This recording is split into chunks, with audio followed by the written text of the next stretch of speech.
नमस्ते, मैं वात्सल्य और आप देख रहे हैं स्वधर्म। हम सभी के घरों में बुजुर्ग हैं। हम सभी धीरे धीरे अपने माँ पिता को बूढ़ा होते देख रहे हैं।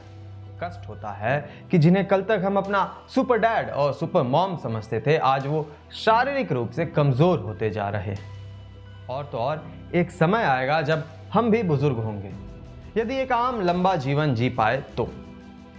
क्यों कह रहा हूं मैं ये सब? डेमोग्राफिक प्रोफाइल कहता है कि वर्ष 2000 से 2050 के बीच भारत की पूरी जनसंख्या जहां लगभग 55% तक बढ़ेगी, तो वहीं भारत की जनसंख्या में 60 वर्ष और अधिक की उम्र वाले लोगों की जनसंख्या 326% तक बढ़ेगी।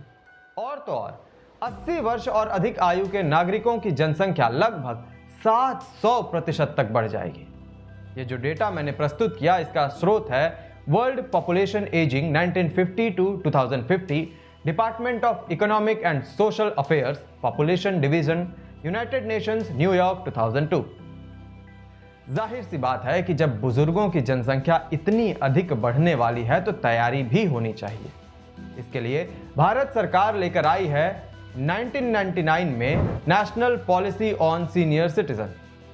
1999 ही वो वर्ष है जिसे international year of older persons के तौर पर याद किया जाता है। उद्देश्य क्या है इस पॉलिसी का? ये पॉलिसी वृद्ध जनों को फाइनेंशियल और फूड सिक्योरिटी, स्वास्थ्य देखभाल, आश्रय और अन्य आवश्यकताओं की पूर्ति के लिए राज्य के समर्थन की परिकल्पना करती है।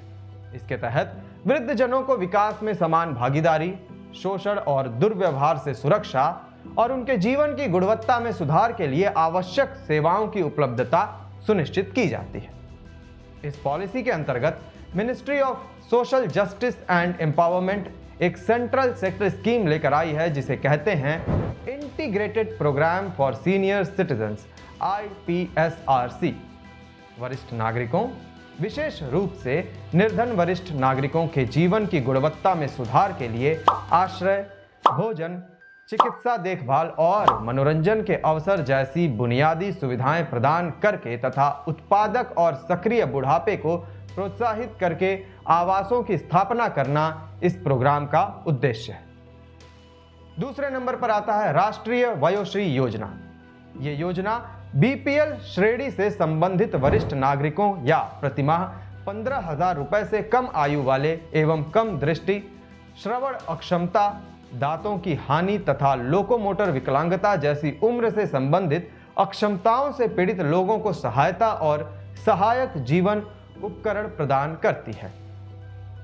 तीसरे नंबर पर एल्डर लाइन।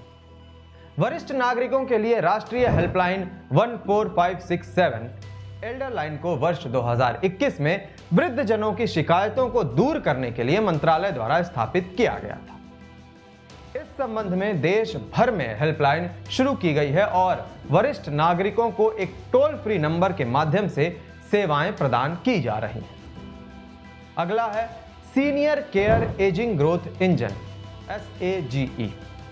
ये वृद्ध जनों के कल्याण हेतु उत्पादों, प्रक्रियाओं और सेवाओं को विकसित करने के लिए नवीन स्टार्टअप्स को प्रोत्साहित करने हेतु वर्ष 2021 में शुरू की गई एक पहल है। इस पहल के तहत स्टार्टअप की पहचान की जाती है और ये सुनिश्चित करते हुए प्रति परियोजना 1 करोड़ रुपए तक की इक्विटी सहायता प्रदान की जाती है कि स्टार्टअप में कुल सरकारी इक्विटी 49% से अधिक न हो। अगले नंबर पर है अटल वयो अभ्युदय योजना। मंत्रालय ने अटल वयो अभ्युदय योजना के तहत जनरेशन गैप कम करने और संबंधों को मजबूत करने के लिए स्कूल्स, कॉलेजेस के छात्रों के साथ जागरूकता कार्यक्रम को भी शामिल किया है। इसका उद्देश्य उम्र बढ़ने की प्रक्रिया की बेहतर समझ के लिए व्यक्तियों, परिवारों और समूहों को सूचना तथा शैक्षिक सामग्री प्रदान करना है। इस कड़ी में एक दूसरा अहम मंत्रालय भी है सरकार का जो सीनियर सिटीजन्स के स्वास्थ्य के लिए स्कीम्स चला रहा है, और वो है स्वास्थ्य मंत्रालय, primary and secondary geriatric care services. वर्तमान में सभी 713 हेल्थ डिस्ट्रिक्ट्स को geriatric primary and secondary care services sanction किया गया है, जिसमें OPD, 10 bedded geriatric ward, physiotherapy और लेबोरेटरी सर्विसेज मौजूद है। जेरियाट्रिक का मतलब होता है बुजुर्ग संबंधित। राष्ट्रीय वरिष्ठ जन स्वास्थ्य योजना के अंतर्गत 18 राज्यों के चुनिंदा मेडिकल कॉलेजों में 19 regional geriatric centres tertiary level health services प्रदान करते हैं। अब आप सोच रहे होंगे कि ये प्राइमरी, सेकेंडरी, टर्शियरी ये सब क्या है? तो बात करते हैं पहले प्राइमरी हेल्थ केयर की। ये स्वास्थ्य सेवा प्रणाली का पहला स्तर है जहां आम लोग स्वास्थ्य समस्याओं के लिए सबसे पहले संपर्क करते हैं। इसमें सामान्यतः डॉक्टर, नर्स और अन्य स्वास्थ्य कर्मी शामिल होते हैं जो बुनियादी स्वास्थ्य जांच, इलाज और सलाह प्रदान करते हैं। इसका उद्देश्य बीमारियों को रोकना, स्वास्थ्य को बढ़ावा देना और सामान्य स्वास्थ्य समस्याओं का इलाज करना है। उदाहरण के लिए प्राथमिक स्वास्थ्य केंद्र और उपकेंद्र। अब आता है सेकेंडरी हेल्थ केयर। ये स्वास्थ्य सेवा प्रणाली का दूसरा स्तर है जहां विशेषज्ञ डॉक्टर और अस्पताल में मरीजों का इलाज किया जाता है। इसमें सामान्यतः गंभीर बीमारियों और चोटों का इलाज, विशेष जांच और सर्जरी शामिल है। उदाहरण के लिए जिला अस्पताल और सामुदायिक स्वास्थ्य केंद्र। फिर आता है टर्शियरी हेल्थ केयर। ये स्वास्थ्य सेवा प्रणाली का सबसे उच्च स्तर है जहां विशेष और जटिल बीमारियों का इलाज किया जाता है। इसमें सामान्यतः उन्नत चिकित्सा सुविधाएं, विशेष विभाग और सुपर स्पेशलिस्ट डॉक्टर्स शामिल होते हैं। उदाहरण के लिए मेडिकल कॉलेज अस्पताल और सुपर स्पेशलिटी हॉस्पिटल्स।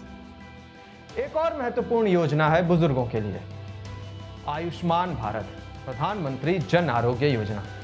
इस योजना के अंतर्गत भारत सरकार ने 70 साल या उससे ज्यादा उम्र के बुजुर्गों को अच्छी मेडिकल सुविधा देने के उद्देश्य से साल 2024 में ही आयुष्मान वय वंदना कार्ड की शुरुआत की थी। इस कार्ड को बनवाने के फायदे हैं कि लाभार्थी देश भर के किसी भी अस्पताल में 5 लाख रुपए तक का मुफ्त इलाज करा सकते हैं। फर्क नहीं पड़ता कि आपकी आय कितनी है। बुजुर्गों को आयुष्मान कार्ड के लाभ के अलावा 5 लाख का टॉप अप वय वंदना कार्ड के जरिए मिलेगा। वैसे तो हर मंत्रालय वृद्धों के लिए ढेरों योजनाएं चला रहा है, लेकिन आज हमने स्वास्थ्य संबंधी समस्याओं के निदान पर अपना ध्यान केंद्रित किया। आप इन योजनाओं में किस योजना के लाभार्थी हैं, कमेंट करके अवश्य बताएं। धन्यवाद।